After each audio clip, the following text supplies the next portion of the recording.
All right, so now that we have an understanding of how t-scores are found, we can now do a whole entire problem finding all the different pieces we need.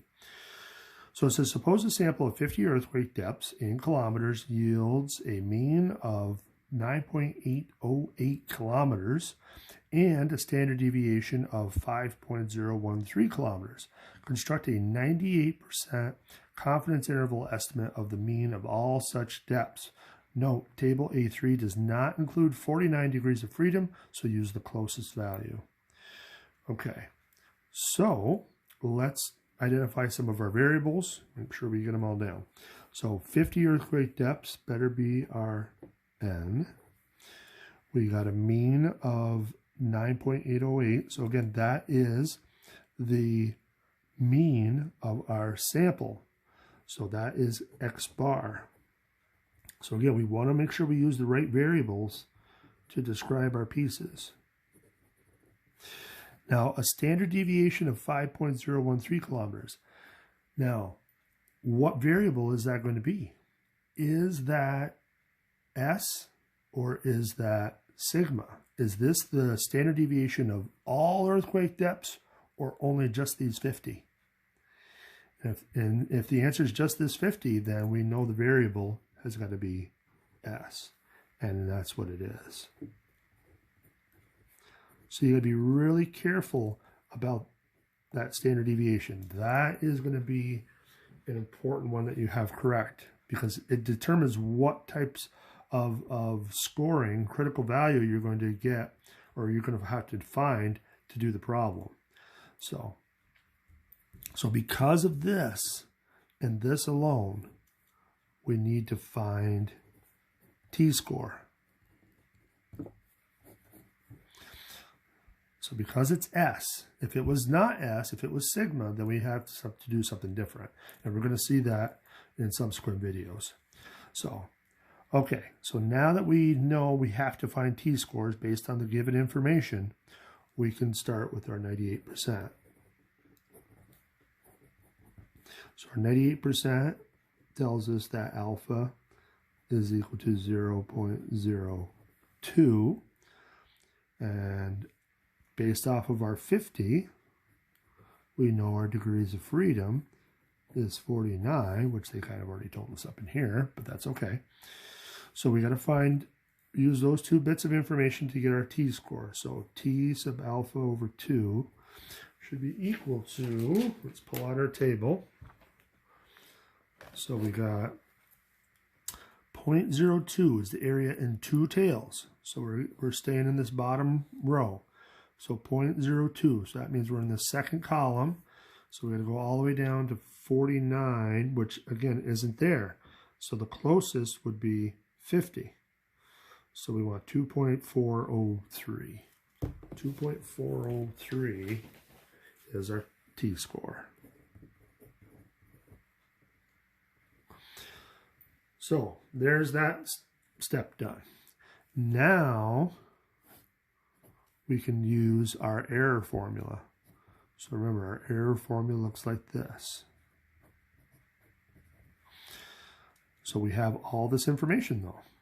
So we got 2.403, we got 5.013, and n was 50, so we want the square root of 50. So let's see what we get. So 2.403 times 5.1 or 013 divided by 50 square rooted equals 1.701 or 03595.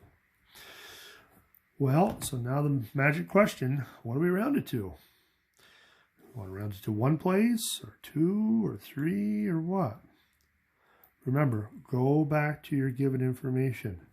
Your given information all had 3 decimal points. So we're talking about depths in kilometers. So we're going to want 3 decimal places. So the error is 1.704 kilometers. And so now the last piece is to get your confidence interval. So again, x bar minus e is less than mu is less than x bar plus e. So we got our x bar, we got our e, so we're good to go.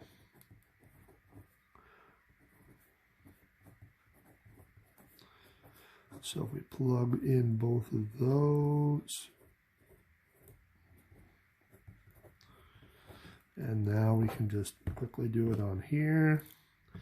0.808 minus 1.704, 8.104 kilometers. So don't forget your units. And 9.808 plus 0.704, 11.512. So there's our confidence interval. So we have 98% confidence that the true population mean is in this interval. So,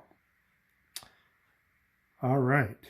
Well, let's do it one more time. We can squeeze it into this video.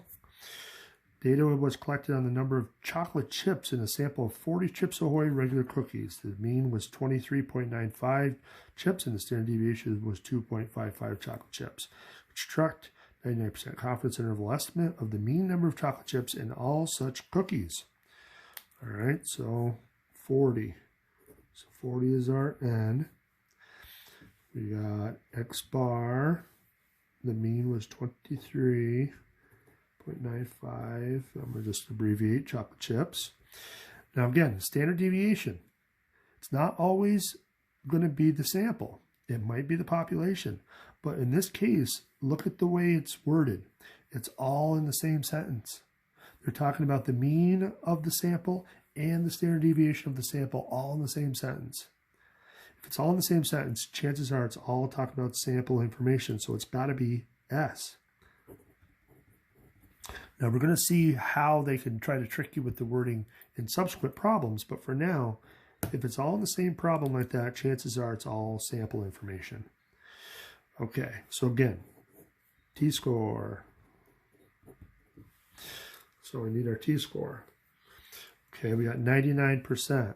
All right, so 99% confidence interval says we got alpha equal to 0.01. And we have our degrees of freedom, which better be 39. Okay, so let's get our table. Okay, so our area in two tails is 0.01. So now we're in the very first column. And we got to go down to 39. So 2.708. So T sub alpha over 2. 2.708. Okay, so now let's get our error. So we got 2.708 times our standard deviation all over square root of our sample size.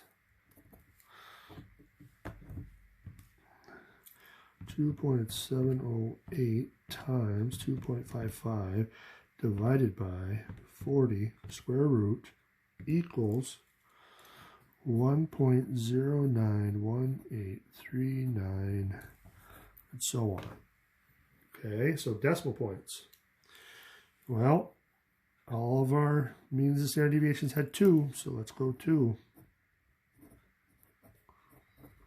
So that's chocolate chips as well.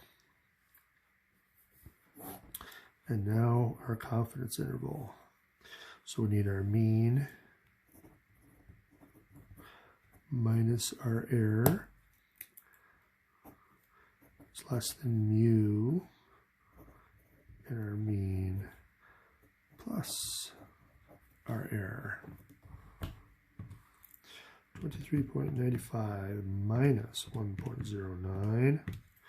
22.86 chocolate chips. Precision of chocolate chips is amazing. 25.04. chocolate chips. So that wraps up that problem. They want the confidence interval estimate. So again, anytime they want a confidence interval estimate, they want that an inequality of some sort. So that is how we tackle case 1. So again, sample standard deviation points to t-scores. And t-scores is a new table that allows you to get your error and then your confidence interval. So we'll see the next case in the next videos. See you in a bit.